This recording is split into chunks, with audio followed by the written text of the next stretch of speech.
लगाम लगाने और उसके न्यूक्लियर ठिकानों को सख्त निगरानी की शर्त पर आकर यह डील अटक गई।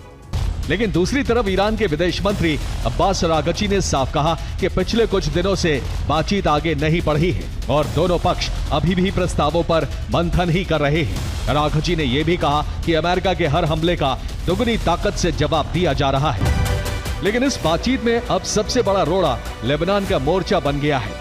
ट्रंप हॉर्मुज स्ट्रेट और समुद्री व्यापार को लेबनान की लड़ाई से अलग रखना चाहते हैं, लेकिन इजराइल अभी भी लेबनान में सैन्य कार्रवाई जारी रखे हुए है और बेंजामिन नेतन्याहू पहले ही साफ कर चुके हैं कि वो लेबनान से हिजबुल्लाह के पूरी तरह सफाई से पहले नहीं रुकेंगे। और अब देखिए इस डील पर सबसे बड़े संकट की वजह क्या है और ईरान का यूरेनियम कहां छिपा है।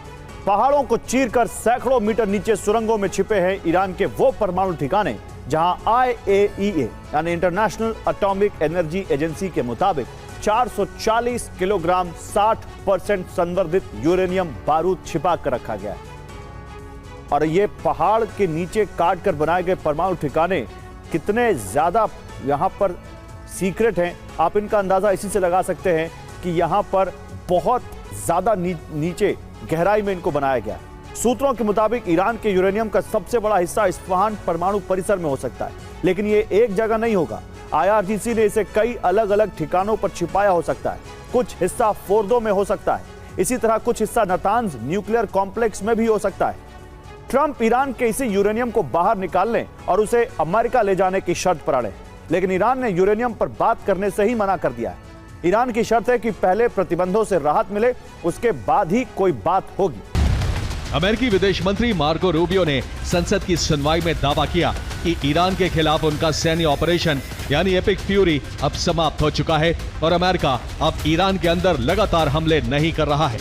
लेकिन अमेरिका के इस दावे के उलट इजराइल के प्रधानमंत्री नेतन्याहू ने साफ तौर पर चेतावनी दी है कि अगर ये कूटनीतिक बातचीत नाकाम होती है तो अमेरिका और इजराइल पूरी तरह से सैन्य कार्रवाई पर लौट आएंगे।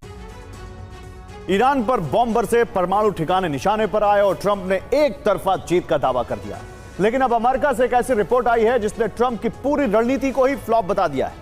इस नई रिपोर्ट में दावा है कि घायल ईरान पहले से ज्यादा घातक हो गया है और दुनिया पर परमाणु खतरा पहले से ज्यादा बढ़ गया है। ट्रंप कह रहे हैं कि ईरान के साथ बातचीत बहुत अच्छी चल रही है, लेकिन तेहरान का कहना है कि वार्ता में कोई खास प्रगति नहीं हुई है। ट्रंप डील की बात कर रहे हैं और नेतन्याहू फिर हमले की चेतावनी दे रहे हैं। आखिर ट्रंप की डील कहां फंस गई और क्यों इतनी तबाही के बाद भी परमाणु संकट खत्म नहीं हुआ है? ब्लूमबर्ग ने अपनी रिपोर्ट में एक ऐसा दावा किया है जिसने ट्रंप को तनाव दे दिया है और अमेरिकी सेना के सारे दावों की हवा निकाल दी है। ब्लूमबर्ग की रिपोर्ट में सीधा और साफ दावा है कि अमेरिकी और इजरायली हमलों के बाद ईरान पहले से कहीं ज्यादा घातक और खतरनाक हो चुका है। ब्लूमबर्ग की रिपोर्ट कहती है कि ईरान की ये पारंपरिक ढाल जैसे ही टूटी, ईरान ने अपनी पूरी ताकत अपने न्यूक्लियर प्रोग्राम पर झोंक दी। नतीजा यह हुआ कि ईरान अब इतिहास में पहली बार परमाणु बम बनाने के सबसे करीब पहुंच चुका है। पहले दुनिया को पता था कि ईरान के परमाणु कार्यक्रम की गतिविधियां किन ठिकानों पर चल रही हैं, किन सुविधाओं पर निगरानी रखी जा रही है और अंतर्राष्ट्रीय एजेंसियां किस किस जगह पहुंच सकती हैं। लेकिन अब जब कई ठिकाने क्षतिग्रस्त हो चुके हैं तो खतरा ये है कि ईरान के परमाणु कार्यक्रम का बचा हुआ हिस्सा अब और ज्यादा गोपनीय हो गया है और अब वो हर तरह की निगरानी से भी बाहर है। तो ट्रंप 4 चरण की योजना बनाकर ईरान के साथ डील चाहते हैं, लेकिन अब समझिए कि ये डील अटकी कहां है और ट्रंप का 4 चरण वाला समझौता अभी किस मोड़ पर फंसा हुआ है। ट्रंप का इस 4 चरण के डील प्लान का पहला और सबसे अहम पड़ाव है पश्चिम एशिया में तनाव कम करना। इसके लिए तुरंत युद्ध विराम लागू करना ताकि नए मोर्चों को पूरी तरह बंद करके तनाव को कम किया जा सके। डील का दूसरा चरण सीधे ग्लोबल इकोनॉमी से जुड़ा हुआ है, जिसके तहत दुनिया की लाइफलाइन यानी हॉर्मुज स्ट्रेट को तुरंत खोला जाएगा ताकि समुद्री व्यापार और तेल की सप्लाई फिर से बहाल हो सके।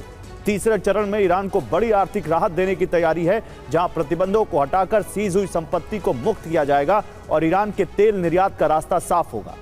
लेकिन असली पेंच फंसता है इस चौथे चरण में, जहां यूरेनियम संकट और ईरान के परमाणु कार्यक्रम पर पूरी तरह